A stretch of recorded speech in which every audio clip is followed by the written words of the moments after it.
On this edition for Sunday, October 13th, U.S. troops withdraw from northern Syria as the Turkish offensive escalates.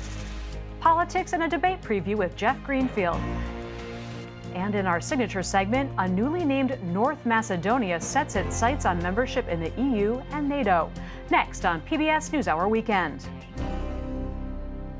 From the Tisch WNET studios at Lincoln Center in New York, Megan Thompson.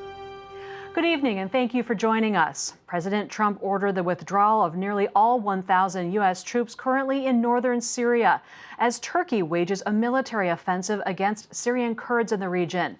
The president first ordered a small number of U.S. troops to leave the area a week ago. This morning, Defense Secretary Mark Esper said all U.S. troops are being evacuated as Turkish-backed air and ground attacks continued today. So I spoke with the president last night after discussions with the rest of the national security team, and he directed that we begin a deliberate withdrawal of forces from northern Syria. A deliberate withdrawal from the entire country? From northern Syria. From northern Syria. Right, which is where most of our forces are. Turkish forces have advanced into what they say will be a safe zone in northern Syria. Turkey's president said threats of economic sanctions from Western allies will not stop Turkey from carrying out the military operation against Kurdish forces. There are those who have sought to mediate between us and the terrorist organization. What kind of prime minister, what kind of head of state are they? It's not possible to understand. When did you see a state sit at a table with a terrorist organization? We'll have more on Turkey's military offensive in Syria coming up after the news summary. Hunter Biden, the son of Democratic presidential candidate and former Vice President Joe Biden, is stepping down from his unpaid position on the board of a Chinese private equity firm. Biden's attorney issued a statement this morning that addressed Hunter Biden's dealings in Ukraine and China, saying his client, quote, will agree not to serve on boards of or work on behalf of foreign-owned companies if his father is elected president. The detailed statement said Biden believed he'd acted appropriately and in good faith and, quote, never anticipated the barrage of false charges against both him and his father by the President of the United States. In addition to the Chinese company, Hunter Biden also served on the board of Ukraine's largest private gas company, whose owner was investigated for abuse of power. Hunter Biden was not accused of any wrongdoing in the investigation and resigned from that company in April of this year. As many as 33 people were killed and at least 16 people are still missing in Japan today as rescuers continue their cleanup and rescue efforts after Typhoon Hagibis made landfall southwest of Tokyo. More than 1,200 homes were flooded and 187 people were injured in the storm, which officials say was the worst in 6 decades. The typhoon was downgraded to a tropical storm earlier today. Flash mob protests broke out in Hong Kong today in a continuation of violence that began 5 months ago. The smaller protests came after a recent ban on wearing face masks in public. Police in riot gear chased and arrested pro-democracy demonstrators who showed up in malls, parks, and other locations throughout this afternoon and into the night. Officials say a protester stabbed a police officer in the neck today. The officer was hospitalized in stable condition. In Ecuador today, residents were seen walking among the debris left over from 10 days of massive street protests. A 24-hour curfew brought to an end the demonstrations. The curfew was lifted Sunday for a few hours. President Lenín Moreno ordered the military to patrol around the clock in Ecuador's capital city. Yesterday, protests over Moreno's decision to end fuel subsidies that triggered increases in food prices led to attacks on government and media buildings. President Moreno indicated he is not willing to reinstate fuel subsidies, but is willing to negotiate other economic changes to end the protests.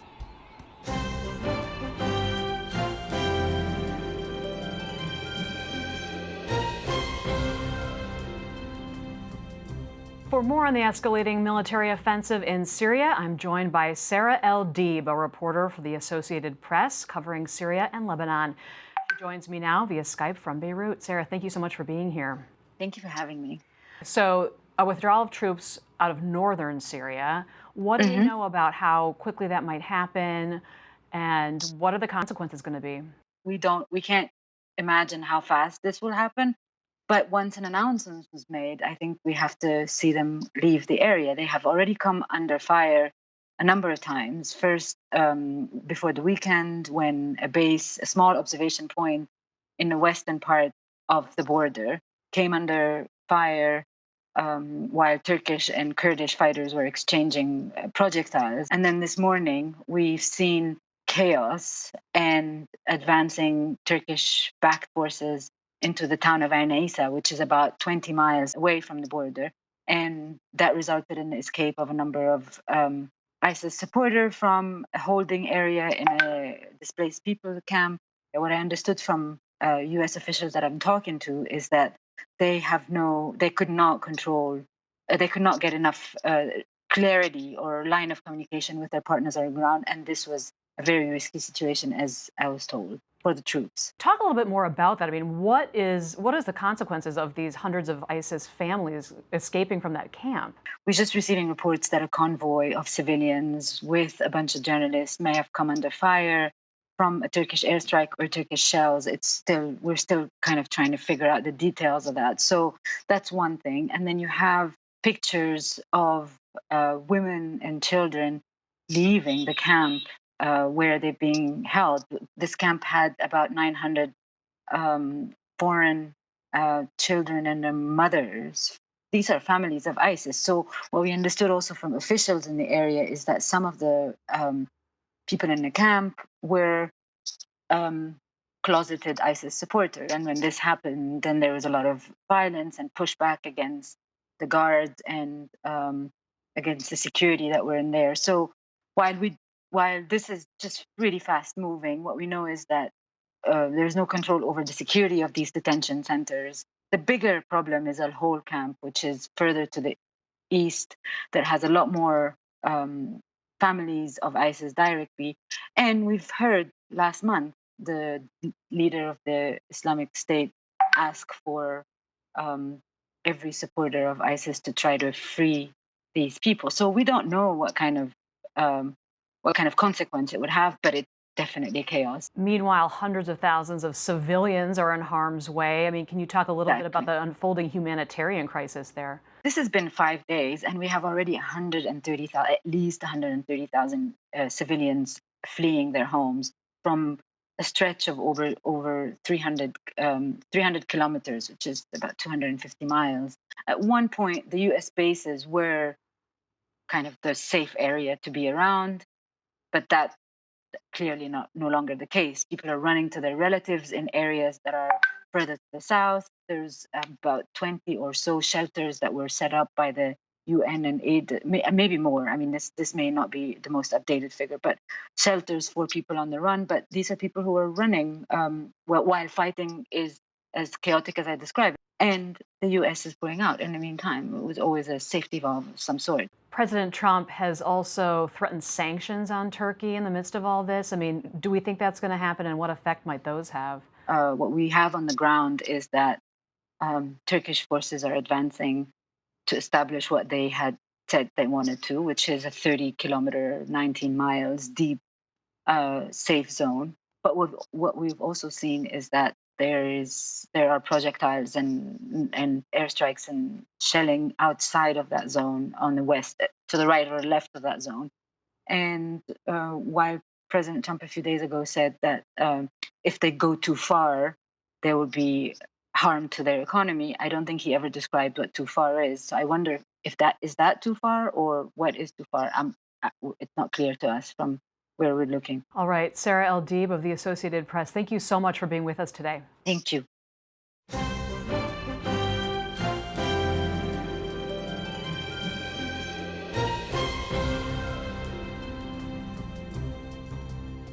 It's a busy week in politics, including the upcoming Democratic debate on Tuesday in Ohio. Jeff Greenfield joins me now from Santa Barbara for some analysis. So we heard this news this morning about Hunter Biden. He's now stepping down from the board of a Chinese company. How do you think that's going to play out this week? It's an issue that Democrats raise all the time about President Trump's family, who are still actively involved in tens of millions of dollars in businesses. And I could see some of Joe Biden's opponents saying, well, you know, was that a case of good judgment? How come you didn't raise this with your son when he was beginning to sign on to some of these companies? What else do you think we're going to be hearing on Tuesday from the candidates? So I think two things are going to come up. One, I think the interrogators, the panel, are going to ask these candidates how much they identify with some of the more controversial positions that some have taken. Beto O'Rourke, for instance, suggested that churches that oppose same-sex marriage be deprived of their tax-exempt status, which is widely at variance with traditional First Amendment notions. I think the other kinds of issues that have come up in the past, are you for open borders, or do you think that there ought to be some limit? Do you favor taking away private health insurance? Where are you on abortion? Any restrictions? The other thing that I think is going to come up is age. We just had a 78-year-old candidate go suffer a heart attack. And I think that issue is going to come up with respect not just to Sanders, but with Joe Biden, who's almost the same age. It's an interesting notion that if either of those two people are elected president, on their first day in office, they will be older than Ronald Reagan was on his last day. And I think that's an issue that's going to haunt at least Sanders and Biden, possibly Elizabeth Warren, though the poll suggests people are less worried about her age than they are about Sanders or Biden. Turning now to the impeachment inquiry. For the past 3 years, President Trump has had almost lockstep support from congressional Republicans, but we are starting to see some cracks in that, right? Yeah, and I think it's because the more immediate issues have to do with foreign policy matters that are of special concern to senators, because the Senate is the body that ratifies treaties, confirms ambassadors and diplomats. And what the president stands accused of doing with respect to Ukraine is holding an ally besieged by Russia hostage to his political concerns. So depending on what next week's witnesses say at various congressional committees, you can see some congressional Republicans bothered by this in a way that other things that Trump has done did not. I also think this sudden reversal of policy in northern Syria, where after a phone call with the president of Turkey, we're hearing reports of chaos in northern Syria, of ISIS prisoners being freed. That's the kind of result that is going to bother Republican conservatives who have long argued that we need a more muscular foreign policy. I mean, how much do you think this is going to weaken the president's hand as, we approach the very probable likelihood of impeachment in the House? Yeah, well, we should think back to the Clinton impeachment when only 5 Democrats, basically Southern Democrats who really weren't Democrats at all, voted to impeach the president, and no Democrat in the Senate voted to convict. As of now, I don't see more than a handful, fingers of one hand with some left over, a couple of Republicans in the House who will vote for impeachment.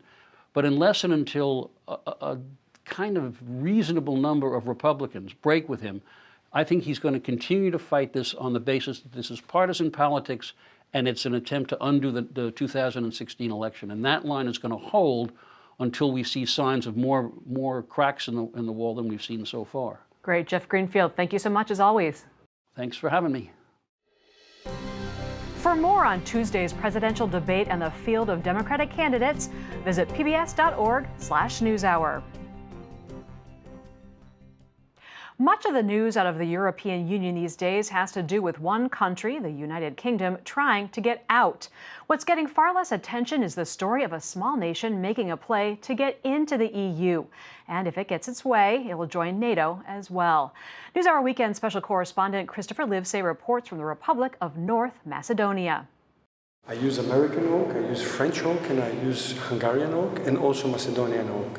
Winemaker Jordan Trajkov is facing an unusual challenge. So the label says Republic of Macedonia. Yes. He has to change the labels on all of his bottles, and it's going to be expensive. 20,000 euros just to change the labels. Just to change the labels. It's part of the cost of doing business in this ambitious country that just last February took the extraordinary step of changing its name from the Republic of Macedonia to North Macedonia, something the government says was necessary to make political peace with its neighbor, Greece. Zoran Zaev, Prime Minister of North Macedonia, led the controversial name change campaign. It's part of his plan to go all out to align with the West. His country of about 2 million people is located just north of Greece. Ever since it gained independence from the former Yugoslavia, Zaev says it's had 2 parallel objectives. Since independence in 1991, the first prime goals for our country is membership of NATO because of security and participation of keeping peace all around the world, and our membership in the European Union. But those aspirations, being part of the NATO military alliance and the EU single market, were being blocked by Greece for a reason that may seem arcane. Greece has a region called Macedonia, the birthplace of Alexander the Great. The name dates back to ancient history, when historical Macedonia contained parts of 6 Balkan countries, including modern-day Greece and North Macedonia. By claiming the name Republic of Macedonia in 1991, the new country angered Greece. Were there ever any ambitions on the part of North Macedonia to actually annex parts of Greece because of the name? Discussions on territorial claims border science fiction. Dr. Simonita Kacharska is director of a local pro-EU think tank called the European Policy Institute. If we take a look back, especially when these arguments were made in the early 1990s, Macedonia was a country without the army. So these claims, in many ways, have been also misused by politicians, both in Greece for nationalistic reasons, and then later on at certain points in Macedonia as well, that having led to an escalation of the conflict for the next 27 years. Albania, they're a member of NATO. Albania is a member of NATO. Greece is a member. North Macedonia's Deputy Prime Minister Bujar Osmani says there was a natural desire for Macedonia to be part of both NATO and the EU. We are surrounded by EU and NATO member states. And he says the United States, which was looking for a stable partner in the region, has been very involved, helping negotiate peace between its ethnic Albanian and Macedonian population, and helping grow the country's democratic institutions from scratch. The United States, through their USAID program, has spent $1 billion in the last 20 years in the country to build up the institutions, establishing the rule of law and maintaining the interethnic relations that will provide stability of the country. Although they're different entities, the EU and NATO have similar requirements for membership, including that votes to allow new members must be unanimous. When the then Republic of Macedonia thought it was going to be admitted to NATO in 2008, Greece vetoed it, and later made it clear it would block the country's membership in the EU as well. Membership in NATO and also the European Union for this part of the world is understood as a validation of your statehood. The citizens, they overwhelmingly support NATO and EU membership, between 70 and 80% of the population. So if this is a shared goal and everyone's been working towards it, then the disappointment that comes with it is also big. After Greece's veto, Macedonia's then right-wing nationalist government was emboldened and amped up tensions with Greece by launching a huge building project in the country's capital, Skopje. It erected dozens of statues of what it claimed were Macedonian heroes, like Alexander the Great, whom Greece claims as its own. Then, in 2017, a new pro-Western government was voted in, led by Prime Minister Zaev. He held talks with then Greek Prime Minister Alexis Tsipras and signed an agreement which contained Zaev's promise to dial back the nationalism and rename the country North Macedonia to distinguish itself from the Greek province. Headlines called it a breakthrough agreement. Zaev and Tsipras were both nominated for the Nobel Peace Prize. I'm very proud. For me, it's a history. I am proud, my children are proud, my friends are proud. Why? Because I helped to my country, finally, after 28 years, to be part of the modern Western democratic world.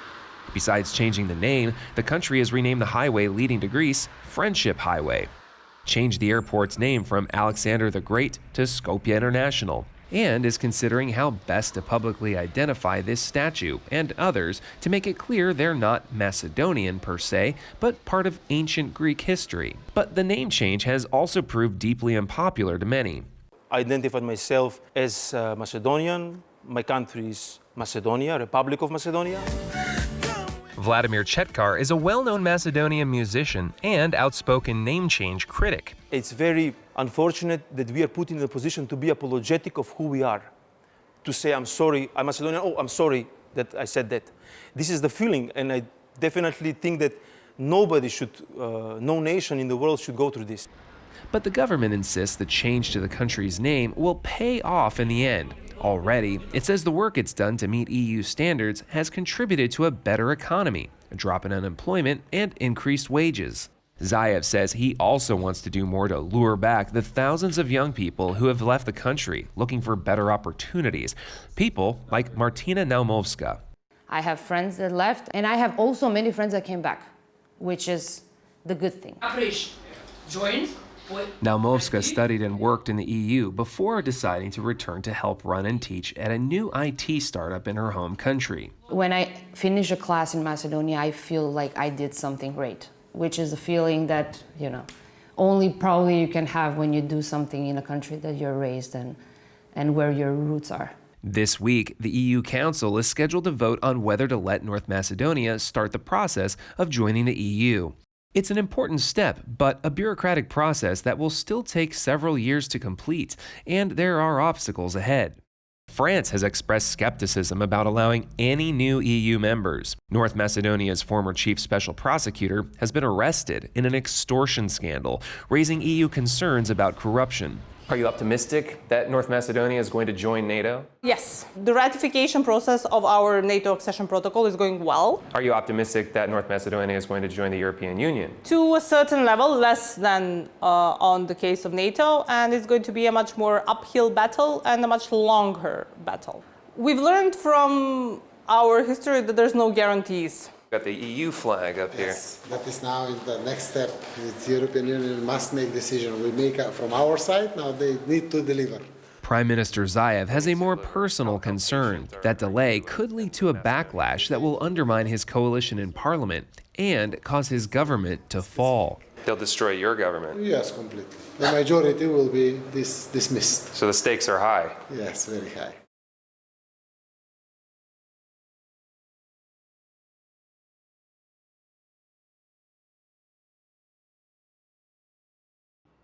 There are many still undiscovered ancient tombs in Egypt, but this past week, for the first time, archaeologists unveiled the discovery of sites where workers made the objects used in those royal burials.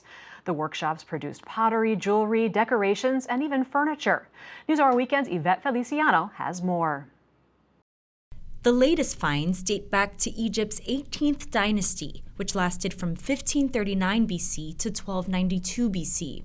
Near Luxor, in an area known as the Valley of the Monkeys, the Ministry of Antiquities showed off relics from what is being called an industrial zone, with 30 workshops.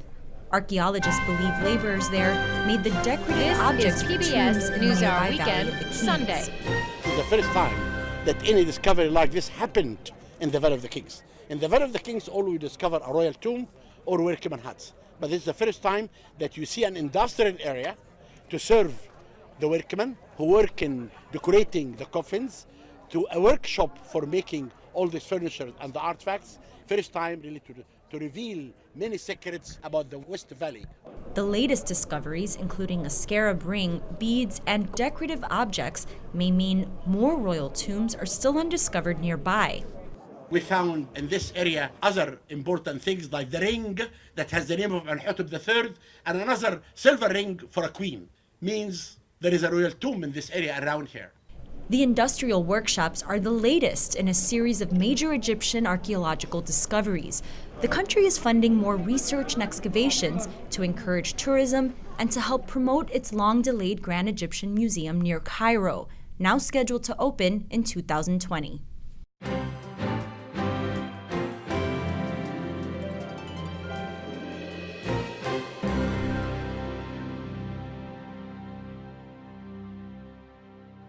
And finally tonight, U.S. gymnast Simone Biles set a new medal record today.